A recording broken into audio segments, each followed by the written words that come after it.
Selamat pagi ya rekan-rekan. Oke, kita Pagi, akan Bu. coba ulas untuk data di hari kemarin ya. Ini ada beberapa data dari Amerika. Dan kalau kita perhatikan dari overall pergerakan dari performan dari indeks dolar, ini dolar mengalami kembali penguatan ya. Kemudian kalau dilihat juga consumer confidence setelah kemarin juga mengalami turun, kemarin berhasil dirilis di atas dari prediksi ya, 95,4 ya. Kemudian untuk data new home sales ini juga sangat bagus ya. Kalau kita perhatikan dibandingkan tahun 2014 sebelumnya yang berwarna biru di grafik sebelah kanan ya. 2015 ini adalah di grafik yang sebelah kiri ya, berwarna merah. Jadi kalau kita perhatikan di tahun 2015 ini, dari segi penjualan perumahan baru, ini ada peningkatan dibandingkan dari tahun yang sebelumnya ya. Dan ini juga memberikan indikasi juga untuk masalah masyarakat yang ada di Amerika, sudah mulai pendapatannya mencukupi ya untuk memiliki perumahan yang baru ya, dan juga menunjukkan pemulihan perekonomian secara global di Amerika. Ya, kemudian didukung juga dengan Janet Yellen, kemarin juga sangat optimis sekali untuk membicarakan kenaikan suku bunga. Ini akan tetap dilakukan di tahun 2015 ini. Nah, ini adalah pergerakan dari indeks dolar Amerika. Ya, penguatan yang terjadi kemarin ini coba untuk tes level Fibo ya dari tren yang sebelumnya. Ini adalah 61,8% yaitu dengan area 97,37 ya. Nah, ini adalah resisten kunci untuk pergerakan indeks dolar hari ini. Apakah memang untuk penguatannya ini akan kembali berlanjut? Dan tentunya jika penguatan dari indeks dolar terjadi akan menekan semua major currency ya, maupun komoditi yang against dengan US dollar ya. Kemudian kalau kita lihat target jelas itu adalah penguatan dari indeks dolar, itu adalah level psikologis ke area 100 kembali ya, dengan menjaga untuk di pekan ini support kuncinya itu adalah di area 96,00 ya. Kemudian kalau kita bahas dari komoditi, ya ini ada di emas XAU USD dengan penembusan di bawah level psikologis 1200, emas ini kembali melakukan bearish ya. Bearish di sini tertahan di area 1185,60. Ini menjadi kunci support untuk di hari ini. Ya, selama dia tidak melakukan untuk penembusan di bawah area support, maka sesuai dengan indikator dari RSI akan melakukan coba rebound ke area 1193 dan hati-hati di area psikologis 1200 kembali. Ya, namun jika melakukan penembusan di bawah 1185, emas kembali ke 1178 ataupun ke 1169 ya. Itu secara analisa teknikalnya. Kemudian dari segi minyak, pergerakannya ini tetap masih terbatas di area arsiran yang berwarna biru ya, seperti pekan kemarin. Dengan support kalau kita perhatikan untuk di hari ini 57,70, kemudian resisten terdekat itu adalah di area 59,10. Ya, pergerakannya saya pikir masih tetap berada di area arsiran yang berwarna biru, dan selama tidak melakukan penembusan di bawah dari hal tersebut, maka sangat-sangat bijak untuk melakukan sell di dekat resisten ataupun melakukan aksi beli di dekat dengan support yang terlihat di grafik ya. Kemudian kita bahas untuk di New Zealand. Ya, di hari kemarin ini juga ada data mengenai ekspor dari New Zealand, ini mengalami drop 5,5%. Dan kalau kita lihat ini ekspor yang mengalami drop cukup signifikan itu adalah mengenai milk powder ataupun butter ataupun mengenai cheese ya. Kemudian kalau kita lihat tidak hanya dari bahan-bahan makanan tersebut, tapi juga untuk beberapa seperti crude oil ataupun wood ataupun aluminium ini juga mengalami penurunan dari segi ekspor ya. Kemudian kalau kita lihat di sini juga untuk masalah import ini juga mengalami kenaikan 2,6% ya, meskipun ekspornya angkanya lebih tinggi. Ya, kemudian jika kita lihat di sini ini juga ada kenaikan untuk impor itu sebesar 104 juta dolar ya, sekitar 2,6% ya kenaikannya. Nah, kemudian kalau dilihat juga untuk data import yang terjadi, ya ini untuk New Zealand mengenai import, ya ini juga terjadi juga beberapa penurunan ya. Consumption goods ini juga turun 54 juta, kemudian intermediate goods ini juga turun 207 juta ya. Kemudian dari segi trade balance yang terjadi, kalau kita lihat dari data yang terjadi di hari kemarin, ini adalah mengalami surplus tetap ya.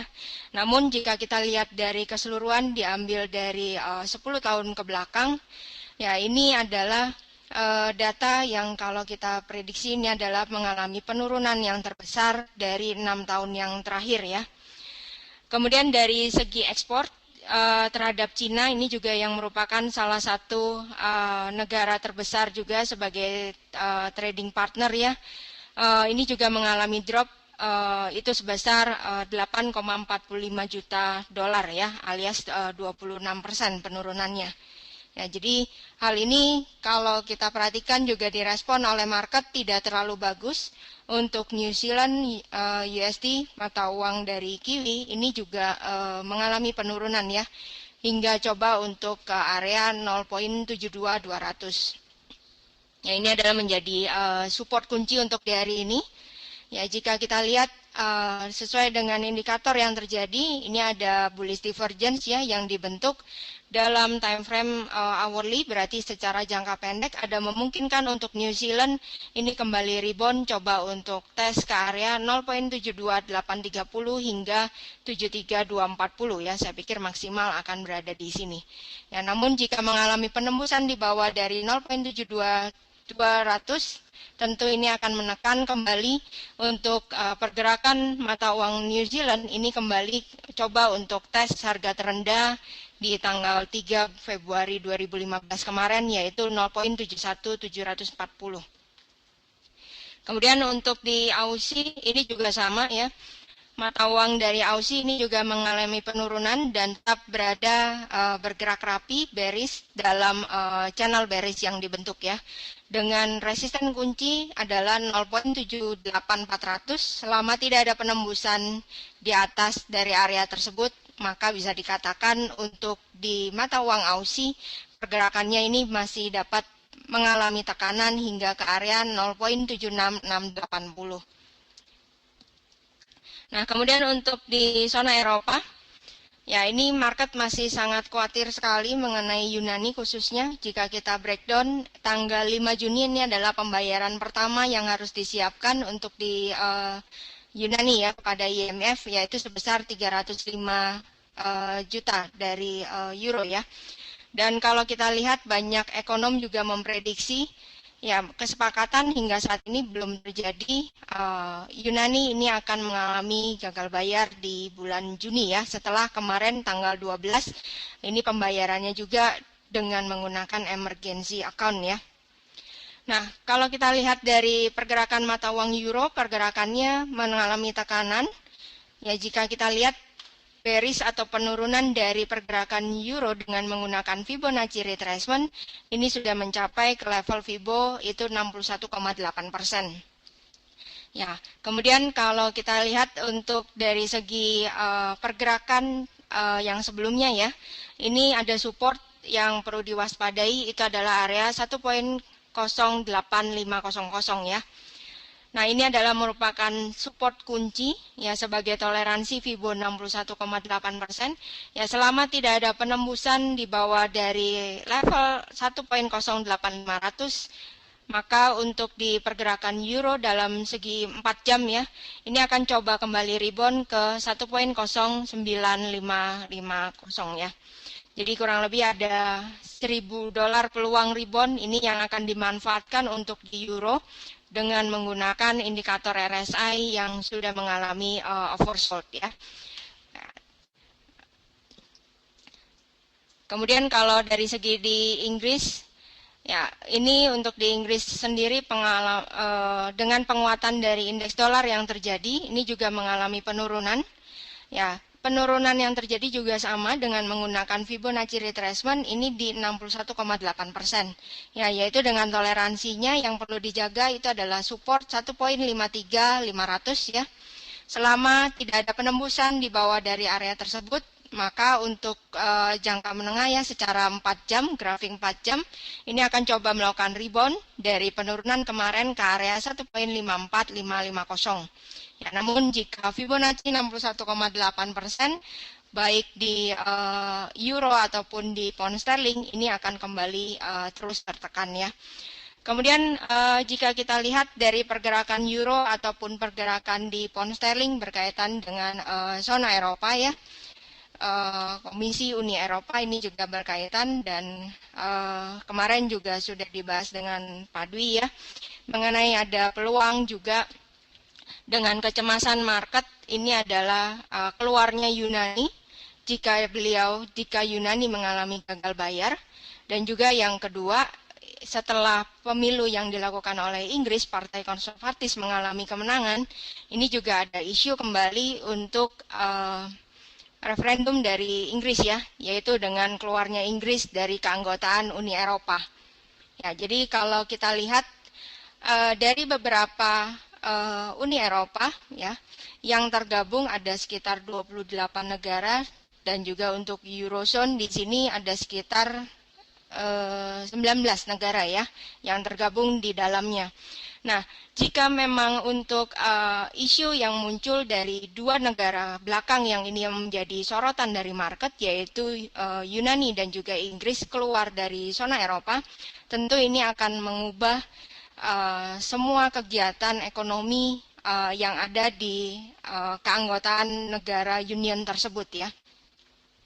Nah, kemudian kalau kita bahas dari Inggris, di sini ada pro dan kontra mengenai di Inggris. Namun jika kita melihat dari Perdana Menteri David Cameron ini juga tetap akan mengadakan polling ya, terutama untuk apakah menentukan Inggris tetap bertahan ataukah keluar dari Uni Eropa.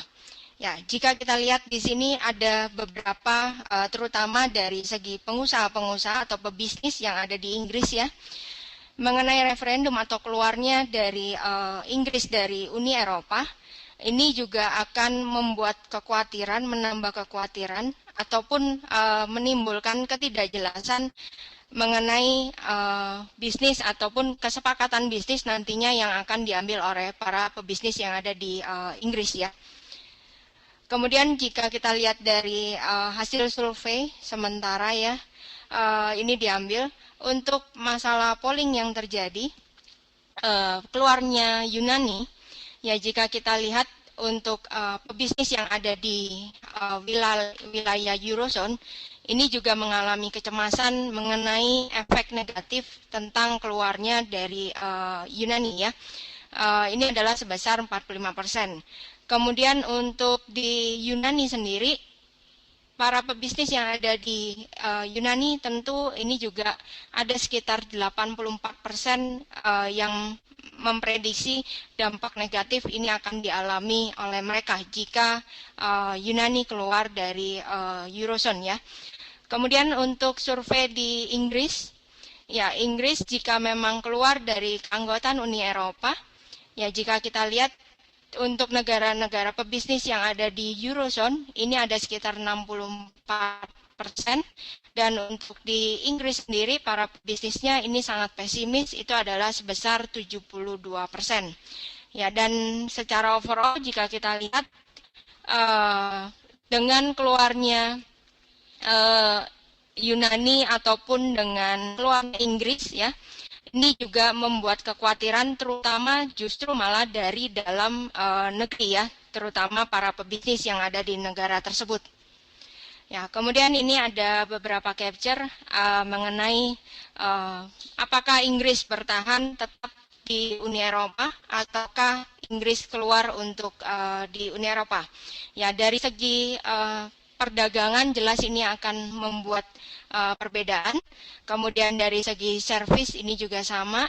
Dari segi capital mobility-nya ataupun labor mobility ataupun budget implication-nya ini juga ada beberapa yang harus digarisbawahi ya. Ya, jika kita perhatikan jelas untuk perdagangan dari segi Inggris nanti kita akan breakdown ya. Hampir sebagian besar Inggris ini tujuan negara ekspornya itu adalah ke negara-negara Uni Eropa lainnya. Ya, dan jika memang Inggris keluar, berarti apakah memang Inggris dapat membuat kesepakatan seperti yang sebelumnya? Jika memang tidak, berarti Inggris harus mencari market yang lebih lagi di luar dari keanggotaan Uni Eropa yang lain ya. Kemudian jika kita lihat di sini, ini ada satu positif juga. Ya, untuk masalah budget, ya jika memang Inggris tetap bertahan di Uni Eropa, ya, di sini Inggris menyumbangkan untuk sisi budget ya, itu adalah sebesar 0,6% dari net GDP-nya, yaitu kurang lebih 10 juta pound sterling ya. Ini masuk ke dalam budget dari Uni Eropa. Namun jika memang Inggris keluar dari Uni Eropa, maka budget tersebut ini dapat di-saving ya oleh Inggris sendiri dan dapat dimanfaatkan untuk kegiatan lainnya. Nah, kemudian kalau dari ekonom juga memprediksi untuk keluarnya Inggris, skenario yang terburuk untuk masalah GDP ini akan mengalami penurunan. Paling buruk itu adalah menjadi defisit 2,2%. Ya, kemudian jika untuk Inggris keluar dengan keluar dari Uni Eropa, best skenario-nya ya untuk GDP Inggris ini di tahun 2020 mendatang ya, ini diprediksi tetap dapat mengalami pertumbuhan, yaitu dari yang sekarang 0,6% ini dapat tumbuh menjadi 1,55% ya. Nah, ini adalah untuk forecast jangka cukup lumayan panjang ya. Namun untuk keluarnya dari Uni Eropa ini ada kemungkinan kalau dari forecast ataupun forum yang dibicarakan itu adalah 2017 mendatang ya. Nah, kemudian kalau kita breakdown juga, ya ini ada beberapa data yang diprediksi oleh para ekonom ya, baik dari tadi mengenai GDP ataupun mengenai CPI ya. Kalau kita lihat untuk CPI sendiri, di tahun menjelang 2017 yang diisukan memang Inggris sudah memutuskan keluar untuk Uni Eropa.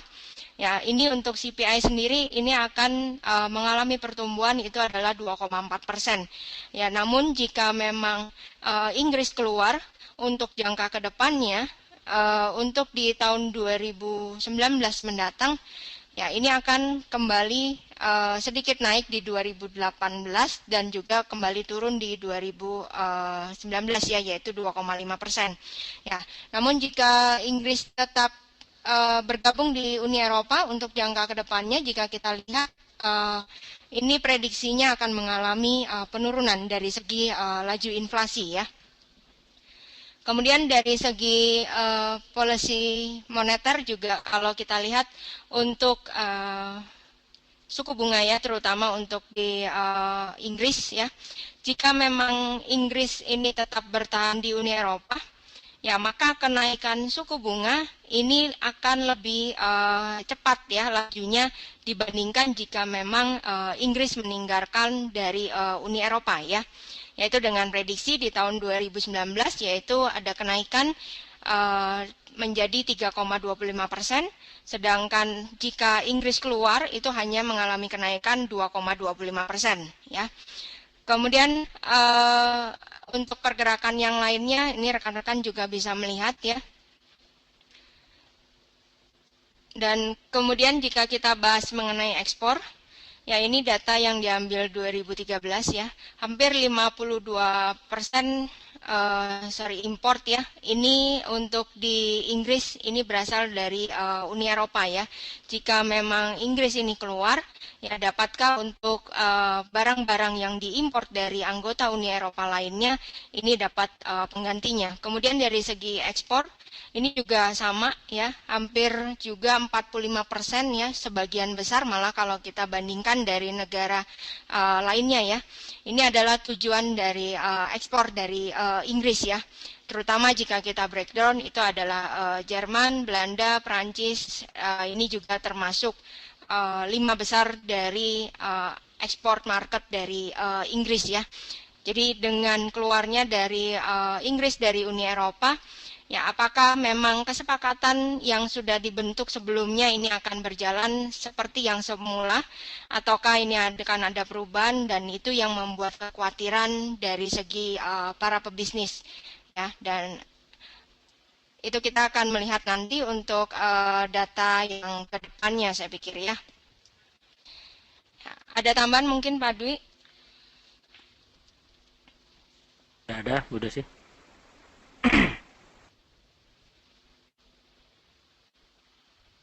Ya, berarti secara overall jika kita lihat juga ada beberapa ekonom juga sudah memprediksi dengan masih kuatnya isu Inggris ini keluar dari Uni Eropa, ini juga akan memberikan tekanan kepada performa mata uang dari Inggris ya, terutama ya, yaitu Inggris dapat tertekan di bawah 1,4 malah. Ya, sekarang running masih di 1,5 ya. Nah, ini adalah data ekonomi untuk di hari ini. Silakan Pak Dwi diambil kesimpulan. Oke, melihat data fundamental tadi, perkiraan bahwa Inggris keluar dari Uni Eropa terlihat bahwa negatif lebih banyak daripada positif, kecuali di bidang tenaga kerja. Termasuk dengan GDP mengalami penurunan dengan inflasi sedikit naik, namun membawa pengaruh tetap terhadap penurunan ekspor ke Eropa, karena tujuan ekspor utama ternyata 54% ke Eropa. Namun begitu, kita masih punya waktu sekitar 2 tahun apabila tahun 2017 voting mengenai keluarnya Inggris ke Eropa. Kemudian kesimpulan yang bisa didapat untuk hari ini terlihat juga dari analisis jangka pendek untuk harian maupun untuk beberapa hari ke depan. Untuk pound sterling terlihat di support 153, kemudian resistance 1.50. Kemudian kalau kita melihat di euro juga sama, pergerakan masih tetap dalam bearish trend. Terlihat juga bahwa support terbentuk di 1.08, kemudian resistance di 1.09555. Kemudian kalau kita melihat ini dapat kita manfaatkan sebagai peluang untuk transaksi jangka pendek maupun menengah untuk pengambilan posisi sell di kedua mata uang ini. Kemudian di Australia, dolar terhadap US dollar juga sama, tren yang terjadi juga bearish channel, sangat bagus tadi channelnya. Kita manfaatkan untuk koreksi, setiap koreksi kita mengambil posisi sell, kemudian resistance terbaca di 0.78400, kemudian support di 0.75517. Kemudian di New Zealand dollar terhadap US dollar juga terlihat secara fundamental drop ekspor lebih minus 200 New Zealand dollar ya, 200 juta kalau nggak salah 200 miliar New Zealand dollar. Kemudian secara persentase terlihat ekspor mengalami sedikit perlambatan ke angka 5,5%. Kemudian impor ke 2,6%. Support terbaca di 0.722, kemudian resistance terbaca di 0.732.